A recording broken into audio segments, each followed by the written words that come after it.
Right, so what I'm at here is I'm just mounting this. I'm only mounting it loose at the minute. I have to get another bolt for here because that one's way too long. I decided just to drill into the handlebar. I'm not going to drill into the plastics because when I drill into the handbar on the window, it's not hard to get a couple of caps whenever you take the bolts out and pop a couple of plastic caps in their place, bottom and top if you want. And it's 100%. Not cause any harm, doesn't look ugly whatsoever. You never know it's there when you take this bracket off once you put the caps in their place. Rather than drilling holes, I hate drilling holes in plastic. No.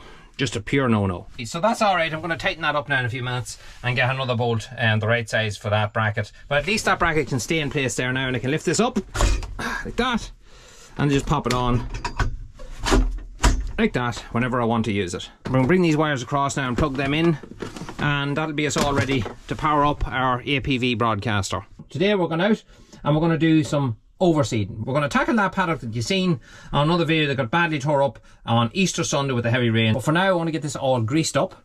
I want to check that everything is working, and then we can get over to the field.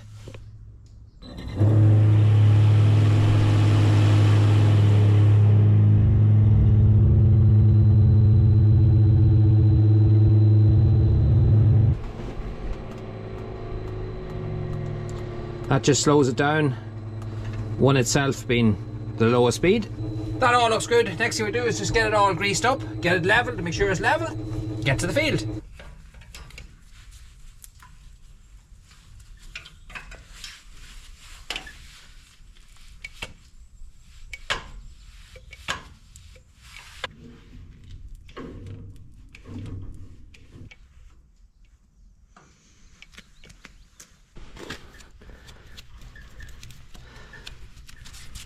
They move back and forth all the time, and it even says to grease it on them there, and it allows that to move back and forth nice and freely without any wear.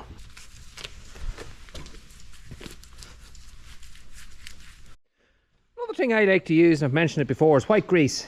Doesn't matter what brand you get or anything like that, white grease is white grease, and you just basically spray it on. It's great for bicycle chains and stuff, but it's also great for the neck of these pins. Anywhere that's exposed like that, don't be afraid to spray it on. And it works absolute wonders, and that stuff kind of dries on like a, I don't know, like a surface glue, and doesn't come off too easy, and it's great stuff. It keeps everything lubricated. Just going around all them things there and just giving them a little bit of a coat. Works wonders.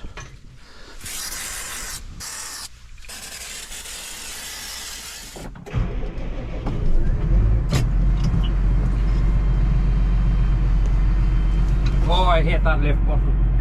Absolutely hate it. So we're on our way now to this paddock that got tore up on Easter Sunday. It's not so bad. Actually today, ground is in great condition. That bit of rain that we had, well that was a lot of rain, there was about 30 mil of rain then. But 2 days later you wouldn't even know it hit the ground. Ground was that dry already, it took no effect on it. So we had cows back in, as you've seen probably in that video, for 2 days, and then they were back out again, and that was it. Never made a mark since they went out. So we're just pulling into this paddock here now. So before we start, we're going to have a quick look outside just to show you what the paddock's like. So the last video, if you watched it, you would have seen this paddock and seen how badly it got cut up. It doesn't look bad now because the grass has come back through it, but it's extremely rough.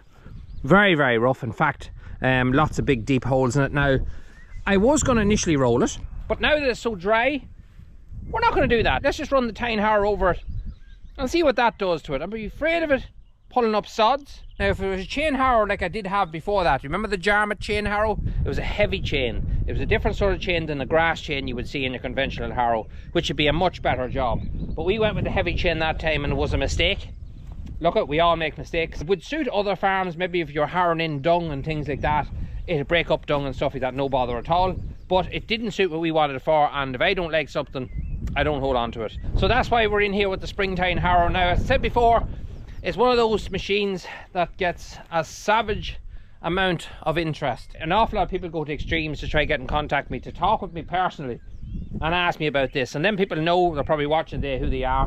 And I know a lot of people, after they've seen this on my channel last year for the first time, went out and bought one after they've seen the jobs that I've done on our farm. Now that's up to you.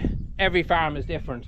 I'd never tell anybody to ever go out and buy something. I can just show you what it does on my farm, and you make your decision then after that whether it suits you or not, because every farm's different and people want machines to do different things on their farms. For me, it's all about grass and growing good quality grass and keeping the paddocks in good order, in really good growing order. So to me, that's why I initially went out and bought this last year. It was just purely to be able to go out into fields like this here that might get cut up a bit, because our ground can be quite heavy and can be slow to dry out and get cut up very, very easily. So the spring tine to me was very suitable to our farm, because we could go into a paddock and overseed it and do all them kind of jobs anytime I pleased. You were limited to what you could do with the chain harrow. You can just basically chain harrow, grass harrow. It would work, yes, but you wouldn't be fit to do the overseeding just as handy. But one thing I will say is there are a few things that I don't particularly like about it. They're not major issues. If I was buying it again, one thing I would have liked to have got is an air seeder rather than the broadcaster that you see here on a spinning disc. This little guy does a good job, don't get me wrong, and we all know what grass seed is like. You throw it up in the air, the wind will carry it. Even the slightest little breeze will carry it. And with this here, I found, even on the lowest settings, when you're sowing the seed, it's inclined to throw it everywhere. The wind will carry it obviously as well. And my initial idea was to do a kind of a one-pass system where I could literally sow the seed and harrow it in all in one go. Well, that didn't work for us, and we have it on the lowest settings, and even when it's spinning, it will throw the seed out past the tines. And another thing it will do is it will throw some of the seed across the back of the tines, if you get what I mean. So you're not going to get the whole tines to harrow it in, because if you look where it's mounted, probably a better view over here. If you look where it's mounted, like you can see yourself, it's going to start throwing it from here. So you've already missed the first couple of tines, which isn't necessarily a bad thing, because you don't want to bury grass seed too much. Remember, grass seed just needs to be covered, and that's all it needs. It just needs to be covered. It doesn't need to be buried down. So you have to be careful with these when you're sowing seed, because these can bury seed too deep, and I've seen that in the past. And when you do that, grass seed can be very slow to come. It will come eventually, but it definitely will slow down the process. So you don't really need it harrowed in very much, just a light tickle just to cover the seed. So I kind of had this on my head when I was buying it, that might be an issue, and it turned out to be an issue. Not a huge one, because there is ways around it. And the way I tend to do it now is I give the field a harrow first without turning on any seed or using any seed whatsoever. Just give it all a harrow first to make a good seed bed, and then I will drive with the RakeMan up of the ground, and I will sow the seed all across that surface, and then I will give it one more run with the Tine harrow to cover that grass seed in. You can loosen bolts here, and you can move this back as far as you want, and just to basically change the aggression and the angle of your tines. I haven't moved it since the day I bought it. I think it sits just right where it is. So at the moment, I had never any reason to actually adjust them, because they're working quite well as they are. Before we talk any more about it, let's just get this field harrowed first, and before we put on the seed, then we'll have a look and see what the surface is like.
Alright, so we have this harrow, just one pass of the harrow. As I said before, it'll always put up sods like that there, especially a field that's after getting really badly poached as this one did. Now normally I would have rolled this first and then actually run the harrow on it. And a lot of you might scratch your head and say, why would you do that? Would you not do it the other way around? When a field is really tore up, like the way this one's tore up, what happens is the spring tine can get down into them holes and lift the sod up. But if you roll it, you can still come along with your harrow and it won't be inclined to pull up the sods. I've seen that, I've done that a few times, and it wasn't inclined to pull up the sods. You do it whatever way you want to do it. I've just seen that from trying it different ways myself. It worked well on a place like this. that was badly cut up, it worked well to just roll it first. And another thing I noticed as well is, did you see the way it bounces? Well, it's bouncing because the wheels are going into all the holes where the cows made with their feet, and that's why it's bouncing. So if I had rolled it first, you wouldn't have that bouncing. It'd be far leveler and far smoother job. But I just wanted to show you, because it's only a small area, on the video the way it would work on a real rough surface, and that is a pretty rough surface. The next thing we need to do now is to put some seed into our broadcaster. And before anyone asks, in case you're new to the channel, this is all my own gear. This is all my own gear. I bought this early last year with my own money, and it's all my own gear, so that's why I'm able to tell you exactly what I think of it if you guys are going to go out and buy it. So I'm telling you just my genuine experience of it, because I know a lot of people are genuinely interested in this machine, and I want to kind of cover all the questions that I was asked, and maybe it'll help you guys out if you're making a decision, if you're looking at one of those, because they're expensive. Like any bit of equipment, they are an expensive bit of kit. So I want to kind of cover it as best I can, just give you a normal user's review of it, just a user's thoughts rather than a review, if that makes sense. So they're just kind of giving you the idea off the setup. So that is a KS40M2. You can see it clearly wrote on it there, and you'll see me when I was fitting it. It's just a very simple setup. You have a little electric motor in here, and it's powered up then through there and into your 12-volt plug that's in the cab. Then you have the little control box that I showed you that I mounted as well. We look at that when we go up, and I'll just show you the way that works. It's very simple. But for now, when we're out here, let's put some seed in this.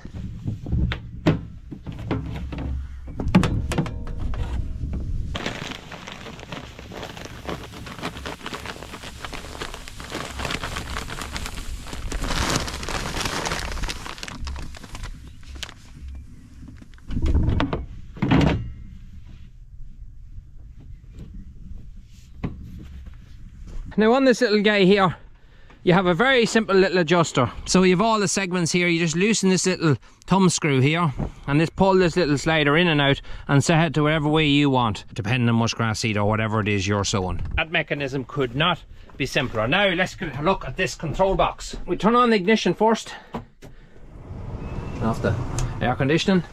First of all, we turn it on. I have to tighten them bolts yet. This would be the real basic control. There are one that are all digital and everything will show you much more detail of what you're actually doing.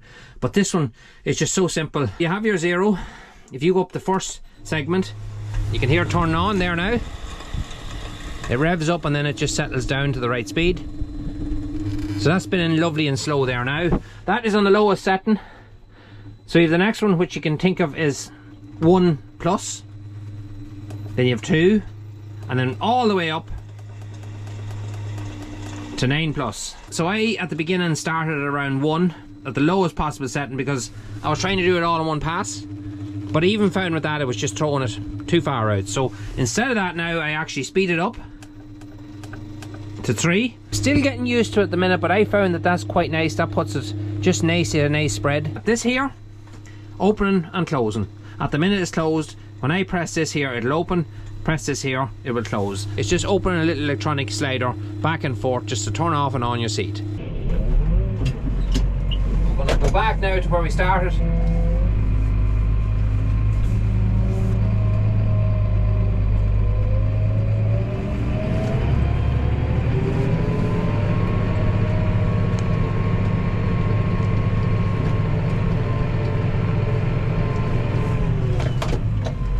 Open our seater.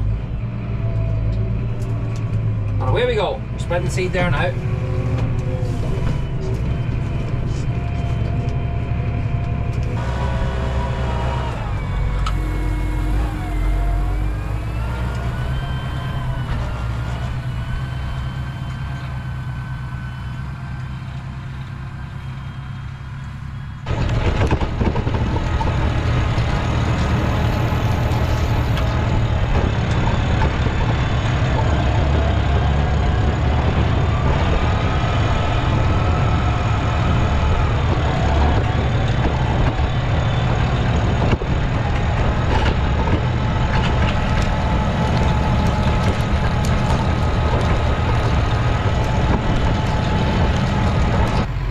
Show you here on the ground so you can make it out. The camera mightn't pick it up too well, but it's definitely there. There's a little seed there and there. So there's plenty of seed all around the ground, you can see it here too. So that's the seed in. Now I'm going to give it a real quick run with the harrow. Now I'm not doing the whole paddock because I only done the top half here that got tore up. Then we'll have a final look at this RakeMan.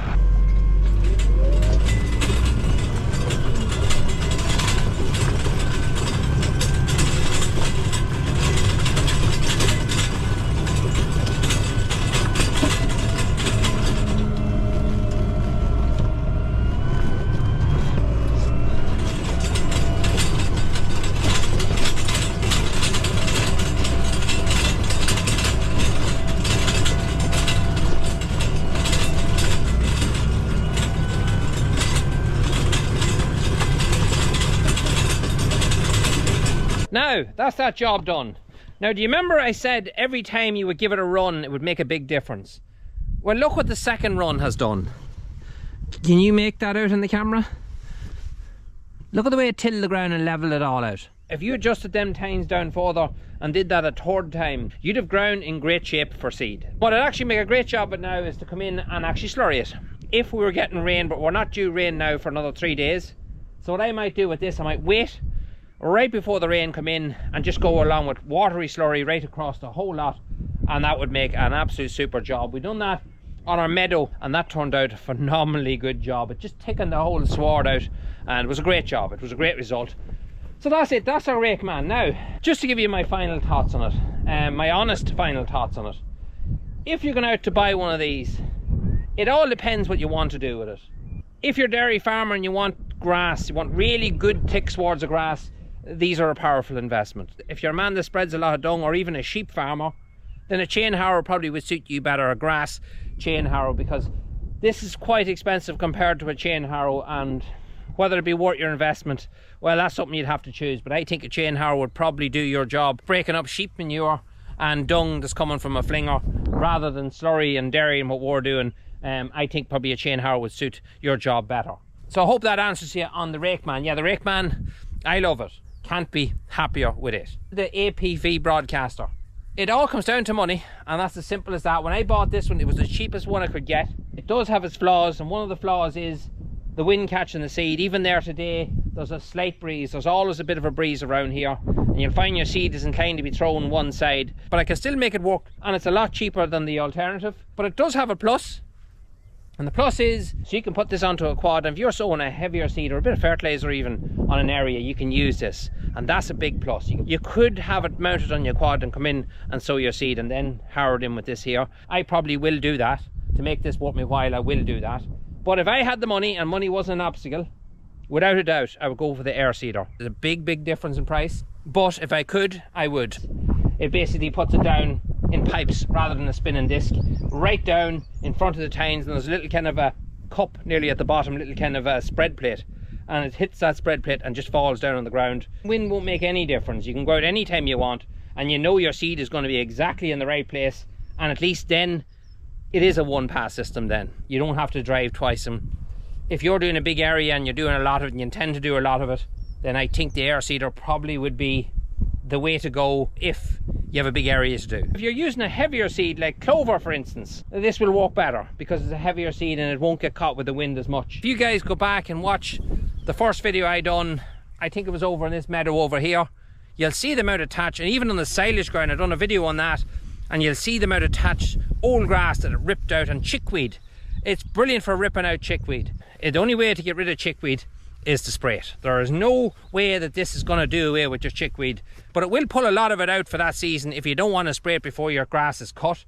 See, you know the way chickweed grows, it kind of laps itself around everything. The tine makes its whole way to the ground and catches the chickweed, and it kind of flaps around the tines, and it helps to just rip it out of the ground. And we done half the hill on it and we left the other half be, just to see how it turned out, and it did. It ripped out about 70-80% of that chickweed was gone. You're probably going to notice this little lovely mark on the side of my face and say, well, Jesus, were you in an argument? I wasn't. Well, not really. Taking out a lovely broken post, as I've been doing for the last week, non-stop replacing broken posts. You know all about that now if you watch the channel. And I slipped and I fell into the hedge, and a nice lump of a briar decided to throw one at me. And don't worry, I threw two back. So that's where that lovely go faster stripe, as my daughter calls it, came from on my face. That's why you don't see it on this side, but it's not so pretty on this side.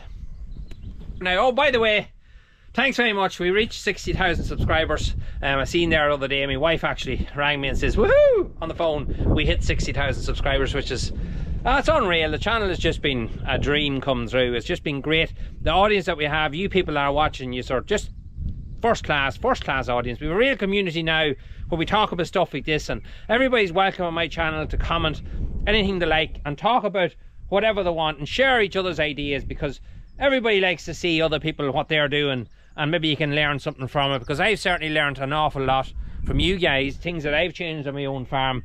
And if anybody has their own ideas and stuff that I'm doing wrong, don't be afraid to share it, because that's what it's about. It's a community more than anything. It's something I really enjoy and got real pleasure out over the last few years. So I genuinely want to thank every single one of you that join in with us on a Sunday morning there, or maybe the odd midweek video. It means a lot to us, and we get great pleasure out of it, and I hope you guys get something from it as well. Where the channel will go in the future, I don't know. I don't mind where it goes in the future. We're just enjoying what we're doing. We're sharing our daily life. You guys are enjoying it, and I'm happy enough with that. The moral of this whole channel, like a lot of YouTube channels, is to kind of encourage the next generation. Give them something to look forward to, and kind of take away a lot of the bad press that's out there, a lot of the false information that's out there, and show you the workings of a normal family farm. That's what we have and what a lot of the country was built on, and it's something we need to kind of protect. Despite all the stuff that's been thrown at us, we need to protect that as best we can, and that's kind of what a lot of people are doing now with YouTube. It's great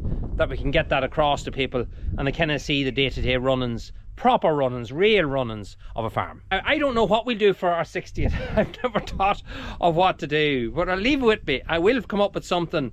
Maybe we'll do a little bit of a giveaway or something like that, just to reward you guys back. But I will come up with something. Leave it with me. As always, I'm never organised.